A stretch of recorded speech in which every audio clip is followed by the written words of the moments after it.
Una situación bastante difícil, decíamos, esta emergencia sanitaria que trae como efecto inmediato la crisis económica también.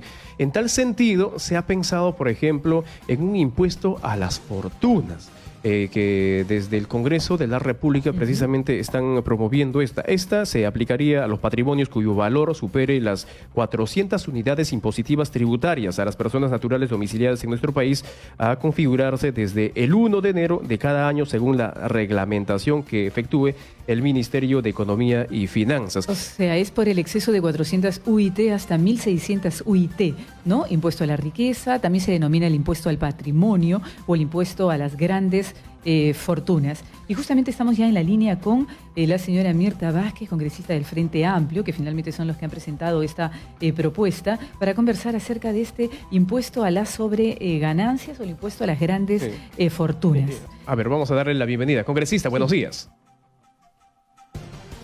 Gracias por la entrevista. A ver, sí, Carla, adelante. No, ya está.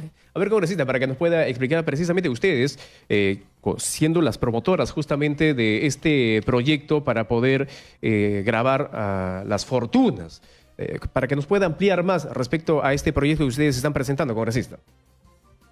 Sí, efectivamente, nosotros, dos congresistas del Frente Amplio, mi colega Rocío Silva Santisteban y mi persona, hemos presentado una iniciativa legislativa que básicamente lo que busca es crear un nuevo impuesto. No es el impuesto a la renta, sino que es crear un nuevo impuesto a las grandes fortunas, que significa que lo que se quiere gravar son una serie de activos como inmuebles, vehículos, acciones de bonos, depósitos bancarios, objetos de colección, por ejemplo, que ostenta una persona, que superen el valor de las 400 UITs. ¿Por qué 400 UITs? Porque haciendo un cálculo, con un monto de 400 UITs uno ya ha cubierto más que las necesidades básicas que puede tener una casa en una muy buena ubicación, un buen vehículo, puede tener unos ahorros, pero ya sobre eso, en la media, en el Perú, realmente ya tiene que ser una persona que tiene un patrimonio que supera lo necesario, y entonces, en ese sentido, como sucede en otros países del mundo, porque esto no es algo nuevo, en América Latina, por ejemplo, Argentina, Colombia, Uruguay tienen este impuesto, en Europa lo tiene España, lo tiene Bélgica, lo tiene países como el propio Alemania, ¿no? Entonces, yo creo que tendría que ser un impuesto que ayuda a recaudar más ingresos para el fisco y que resulta siendo proporcional y, por supuesto, justo, ¿no? Y por ejemplo, quisiera preguntarle, en Argentina, a partir de $1.250.000 se graba una tasa de 0.25%. Usted ha puesto América Latina como un ejemplo, y también en España, por ejemplo, a partir de 700.000 euros hay una tasa entre 0.2% al 3.5%. En el Perú, ¿cuánto es, para que el público entienda, para que yo entienda también, posiblemente Jack, cuánto es ese mínimo de las 400 UIT y ese máximo de 1.600? ¿Cuánto monto representaría? ¿Cuánta plata? Es más o menos 1.687.000 más o menos soles, ¿no? Entonces, es un monto bastante significativo, digamos, en relación a lo que en este país puede ganar cualquier persona. Y digamos que también estamos proponiendo una escala. El que tiene una fortuna hasta 400 UITs tributaría 1%, que no le afectaría, por supuesto, en nada. El que tiene 700, un patrimonio sobre los 700 UITs, ya 2%. El que tiene, así en escalas, ¿no? A 1.000 UITs, entonces empieza a tributar un poquito más, 3%. Entonces, no son impuestos en realidad que se pueda calificar ni siquiera confiscatorios o que sean exagerados. Estamos poniendo una propuesta que es absolutamente racional y por la media, incluso menos de lo que se pone en otros países, ¿no? Claro, ahora, claro, desde el punto de vista de aquellos que tienen estas grandes fortunas, dirán, pero si nosotros ya pagamos el impuesto a la renta, que es superior a cualquiera de otros que pagan precisamente este impuesto. Ahora, ¿por qué pagar otro impuesto de más? Esa es una muy buena pregunta. Mire, la gente dice, los millonarios, por ejemplo, dicen nosotros pagamos impuesto a la renta, y es verdad, pero pagan la misma proporción que pagamos cualquier ciudadano. Claro que eso resulta siendo en proporción un poquito más de lo que tributamos, y ahora se han generado una serie de mecanismos de elusión tributaria, por si acaso, ¿no? Por ejemplo, acá hay mucha gente que gana muchísimo dinero, pero tiene su dinero acá en el Perú, ¿no? Lo lleva a cuentas afuera, offshore, sí, claro. O compra una serie de bienes. Por ejemplo, uno tributa por los ingresos que está obteniendo, pero luego hay gente que compra joyas, compra autos, etcétera, y entonces los ingresos netos en la práctica disminuyen, ¿verdad? Entonces, lo que este impuesto quiere gravar es justamente todo el patrimonio que uno tiene, sea aquí en el Perú o sea en el extranjero. Si uno tiene una cuenta offshore, tiene que declararla y sobre eso también tendrá que tributar.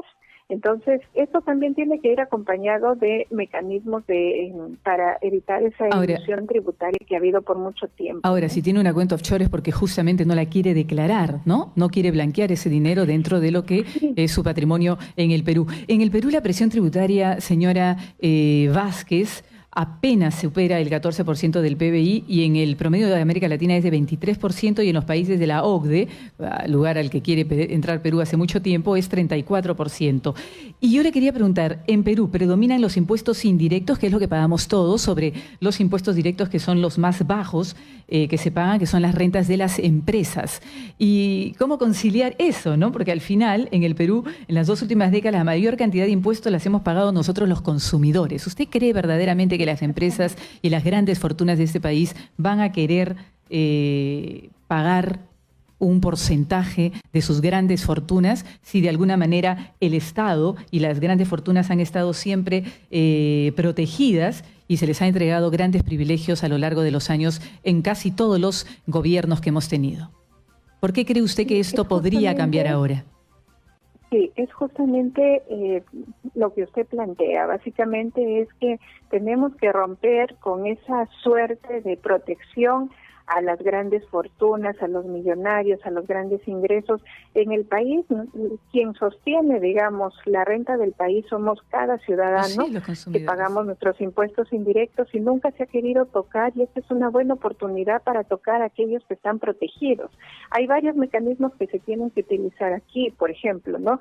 El tema de cobrarle los impuestos a las grandes empresas, que nunca se ha querido. En nuestro país tenemos empresas deudoras con millones de millones. Eso también es una medida que nosotros quisiéramos llevar adelante, la vamos a proponer. Que por las exoneraciones que se les ha dado. Exactamente, y no solamente por las exoneraciones. Por ejemplo, la Telefónica nos debe una barbaridad de dinero. ¡Exitosa! Y muchas veces incluso se le ha condonado la deuda, se le ha perdonado la deuda. Otro tema es las exoneraciones tributarias, ¿no? Entonces acá tenemos un país donde tributamos cada ciudadano, pero por ejemplo grandes empresas como los casinos, los juegos no han tributado, pues, ¿no? Entonces hemos visto todo este tiempo que las cosas están al revés. No, y el Congreso pasado las exoneró a los ciudadanos. Exacto. Ahora, el Congreso pasado exoneró a en lugar de cobrarles, de los casinos. En lugar de cobrarles, lo que hacía es exonerarles. No, ahora estamos en un momento en que nosotros vamos a exigir que las cosas cambien. Como lo hicieron con las sobreganancias mineras. ¿Y el sondeo que se ha hecho, ¿tiene el apoyo de la mayoría de los congresistas? Miren, nosotros en este momento tenemos el apoyo de algunos grupos parlamentarios que sabemos que están en la misma línea que nosotros.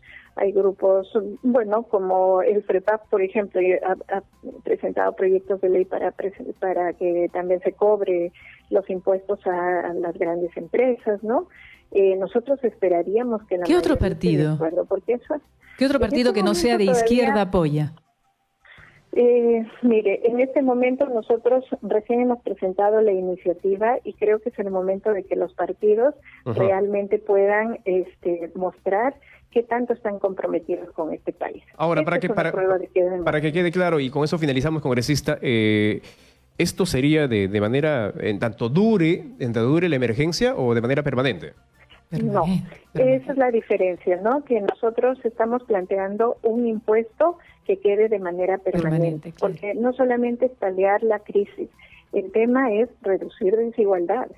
En nuestro país hay que empezarle a cobrar a los que tienen más, a los que han ganado más en este país, los grandes millonarios de nuestro país, que son estos señores como los Romero, como por ejemplo, señora Vázquez, Pastor, estamos hablando del señor Rodríguez Pastor con una cifra millonaria de 5.000 millones de dólares, ¿no? De todo el grupo Intercol, por ejemplo, él tendría que pagar, ¿no? Por ejemplo, en Estados Unidos, ya que usted está nombrando eso de los millonarios, en Estados Unidos se está pensando, por ejemplo, a los billonarios imponerles entre el 5 al 10%. Creo incluso que esto ya se hace, ¿no? Porque no es posible que el grueso de lo que pagamos las personas comunes y silvestres como usted, bueno, como nosotros, pagamos nuestros impuestos los consumidores, sea la misma cantidad que paga el grueso de las empresas. Es lo mismo. Exactamente, ¿no? Y fíjense, y mucha de esta gente, como el señor Rodríguez Pastor, ¿cómo ha hecho su dinero?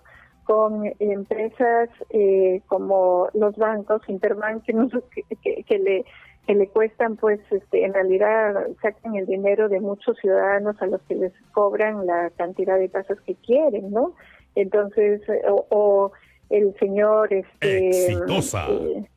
El señor Vito Rodríguez, que es un empresario de la leche Gloria, en realidad, ¿cómo hace su fortuna? ¿Trabajando todos los días? No, cobrándole a los propios, o robándole, perdón por la expresión, pero robándole a los pobres ganaderos y pagándoles una miseria por la leche que les compra, ¿no? Bueno, son los términos que usted usa. No es que hay mucha gente que dice se está penalizando a los que trabajan más. No, se está penalizando, y no se está penalizando, sino se está pidiendo que colaboren más quien ha hecho más patrimonio, y mucha de esta gente que ha hecho patrimonio lo ha hecho en base también al trabajo, a los grandes privilegios de los peruanos. Así es. Ahora, sí, y a los grandes privilegios. Ahora, si bien la SUNAT sería la encargada de elaborar este padrón de la riqueza, se cuenta con las herramientas necesarias precisamente para atender a todos quienes tendrían que contribuir de aprobarse este proyecto.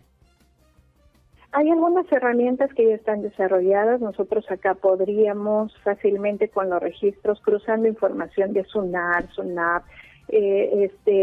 una serie de instituciones, se podría un poco empezar a construir el padrón. Hay algunas otras herramientas que se tiene que empezar a desarrollar. Por ejemplo, el Ministerio de Economía y Finanzas debería exigir la declaración de las personas que tienen cuentas offshore fuera del país. Así es. Esto incluso es un tema que no es tampoco extraño. La OCDE está exigiendo cada vez más transparencia en estos temas, y el Ministerio de Economía y Finanzas tendría toda la legitimidad y el derecho de exigir ese tipo de declaraciones. Y además Perú quiere entrar hace tiempo a la OCDE, ¿no? Entonces esos requisitos tienen que ser cumplidos. Bueno, muchísimas gracias, señora Mirta Vázquez, y es verdad, es importantísimo este tema porque el Perú, por ejemplo, ya terminando el tema, dejó de percibir 3.000 millones de soles por no aplicar el impuesto a la sobreganancia, en este caso minera, en el 2010. Y en cambio el gobierno de ese entonces creó un óvulo minero equivalente a 500 millones de soles por año, pese al incremento de los minerales, del precio de los minerales en todo el mundo. Hay algo que no cuadra, y es verdad, y yo estoy segura que el ciudadano de a pie que nos está escuchando piensa, ¿por qué los ciudadanos como nosotros, ¿no? Tenemos que pagar en grueso, sumándonos todos, la misma cantidad que las empresas que ganan millonarias cifras, llegando a 5.000 millones de dólares? Otros países ya lo han implementado. ¿Por qué Perú no lo puede hacer? Vamos a ver finalmente. Es una obligación moral.